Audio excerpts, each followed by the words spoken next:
Hello viewers, বিনোদন জগতের সব খবর নিয়ে আপনাদের সঙ্গে এই মুহূর্তে রয়েছে আমি রিপোর্টার কুসুম। আমাদের ঢালিউড কুইন অপু বিশ্বাস শুটিং এর ফাঁকে ফাঁকে নিজের পরিবারের জন্য অনেক কিছুই করেন। হঠাৎ করে শুটিং শেষ এবং জয় তাকে ফোন দিয়ে বলেছে মাটন কষা খাবে। কাজের লোক সবাই গেছে কাজে ঈদের শপিং করতে। অপু বিশ্বাস বললেন বাসায় কোনো পেঁয়াজ কাটা নেই। এই কথা শুনে তাকে একটি পেঁয়াজ কাটার চপার মেশিন দেখিয়ে দিল ও তার সাথেই যে থাকে সারাক্ষণ উত্তম গুহ দাদা। আসলে অপু বিশ্বাস পেঁয়াজ কাটতে পছন্দ করে না, তার কাছে পেঁয়াজ কাটলে চোখে সবসময় পানি চলে আসে, আর তাই সে অন্যদেরকে দিয়ে পেঁয়াজ কাটায়।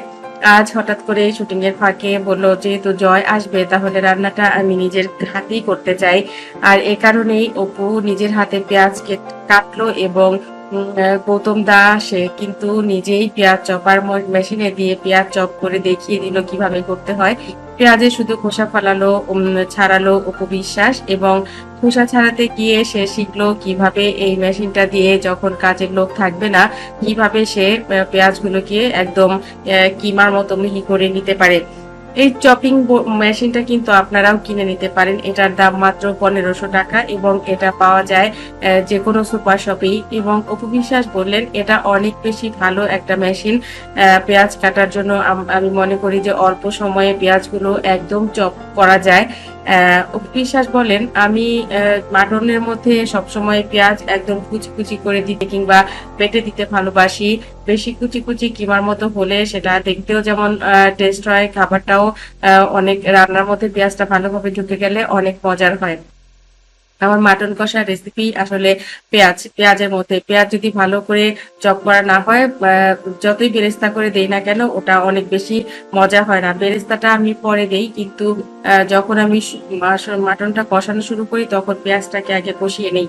বন্ধুরা, অপু বিশ্বাস রান্না করতে অনেক বেশি পছন্দ করেন আপনারা জানেন, এবং সে কিন্তু নিজের হাতে অনেক বেশি রান্না করেন এবং সেই রান্নাগুলো সবাই খুব ভালোবাসে খেতে। অপুর হাতের মাটন কষা যে খায়নি তার কিন্তু আসলেই 16 আনা মিছে। সাকিব এবং জয় দুজনেই অপুর রান্না খুব ভালোবাসে এবং মাটন কষা তো তাদের সবারই খুব প্রিয়। মাঝে মধ্যে শ্বশুর বাড়িতে গেলে সাকিব খানের বাবাও বলে যে বৌমার হাতের মাটন কষা খাবো, কারণ ও খুব ভালো করে যত্ন করে কি কি যেন দেয়। অপু বলেন আমি তেমন কিছু দেই না, আমি কিছু কিছু পেস্তা বাদাম, কাজু বাদাম আর কিশমিশ এগুলো আমি ব্লেন্ড করে দেই, কারণ খাসির মাংসটা একটু অন্যরকম একটা গন্ধ থাকে। সেটাকে আমি প্রথমে একটু সিদ্ধ করে পানি ফেলে দিতে পছন্দ করি গরম জলে।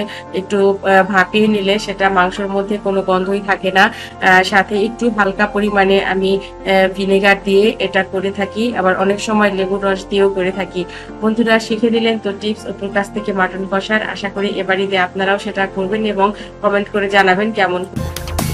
আমার চ্যানেলটি যারা ইতিপূর্বে সাবস্ক্রাইব করেছেন তাদেরকে অনেক ধন্যবাদ। যারা এখনো করেননি সব খবর সবার আগে পেতে সাবস্ক্রাইব করে বেল আইকনে ক্লিক করলে আপনাদের কাছে পৌঁছে যাবে বিনোদন জগতের সব খবর সবার আগে।